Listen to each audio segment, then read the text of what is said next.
Now we have two speeches, one from the Mayor of Franklin District Council, Mr. Short, and the other from Mr. Birch, and we'll go on Mr. Short first. Thank you.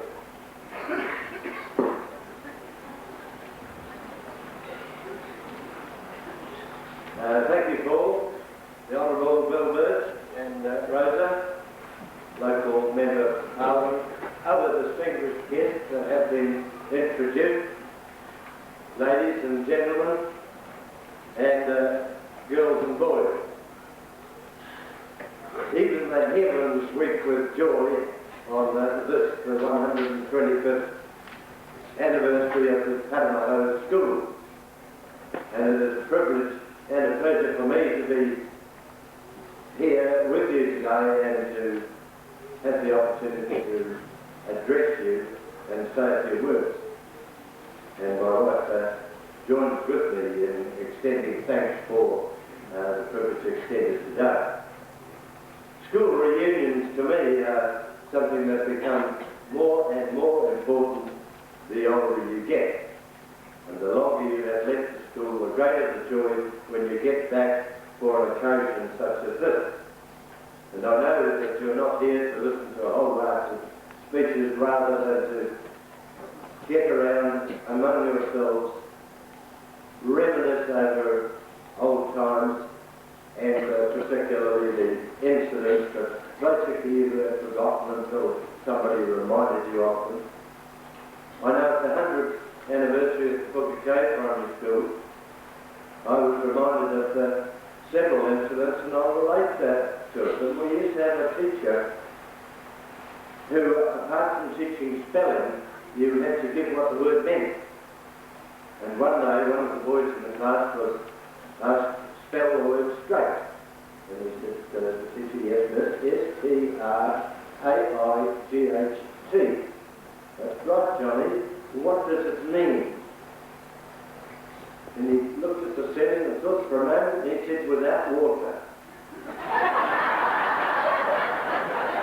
The other was another little boy in our class, and I will remember this, that he got full marks in social studies exam. The nearest term was all fell on one question. And that question was, how many tons of coal were mined in Hatley in any particular year? Everybody got wrong except the Duxford class, of course. He wrote 1066 nil. So those are the sorts of things that bring laughter and joy at school reunions. Very seldom do we remember the sad moments. They really have to be dragged out. You might remember getting six of the best from time to time, but in later years it develops into a bit of a joke, really. So, ladies and gentlemen, girls and boys, I'm here to extend a welcome to everybody who is returning to Franklin. You have already had your welcome to Patumahoe and to this particular reunion. The only association I have with Patumahoe Primary School would be those among you who rubbed shoulders with me some 50 years ago at what was then the Patumahoe Technical High School. And there are a lot of stories we can tell you about some of those associations.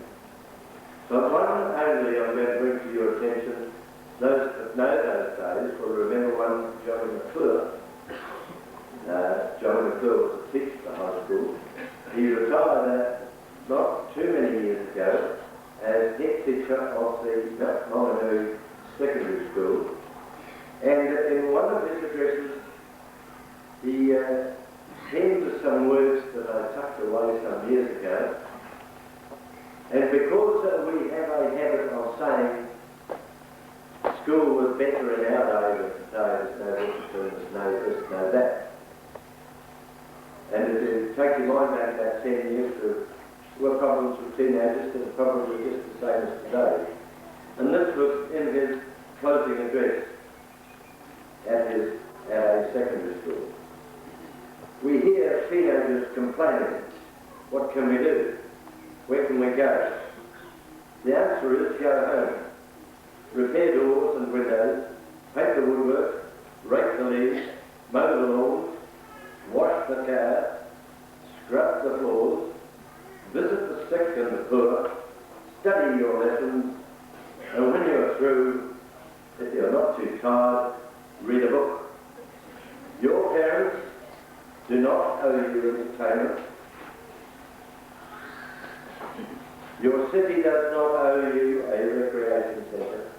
The world does not owe you a living. You owe it your time, energy and talent, so that no one will be at war or in poverty or sick or lonely ever again. You are supposed to be mature enough to carry some of the responsibilities your parents have carried for you.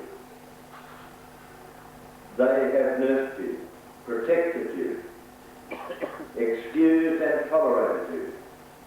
They have denied themselves comfort so that you could have luxuries. This they have done gladly, for you are their proudest possession. Teenagers, grow up and go home. I give you that because there's no really great change. I'm going to read you one other very brief one, and it simply says, children nowadays love luxury, have bad manners, contempt for authority, disrespect for elders. They contradict their parents, chatter in front of company, gobble up food at the table, cross their legs, and tyrannise their teachers. That was the considered opinion of Socrates almost 2,500 years ago. So we can see that things don't really change. I'm one of those who believe that all schools they are performing the duties on an equal plane, except I think in some fields they do so much better because I couldn't put it in a third form maths class today over a few years.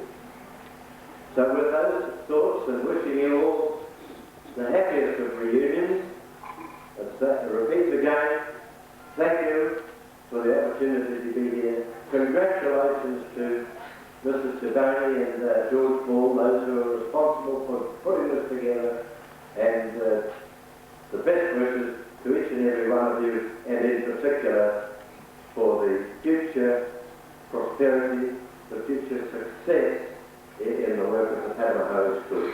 Thank you, ladies and gentlemen.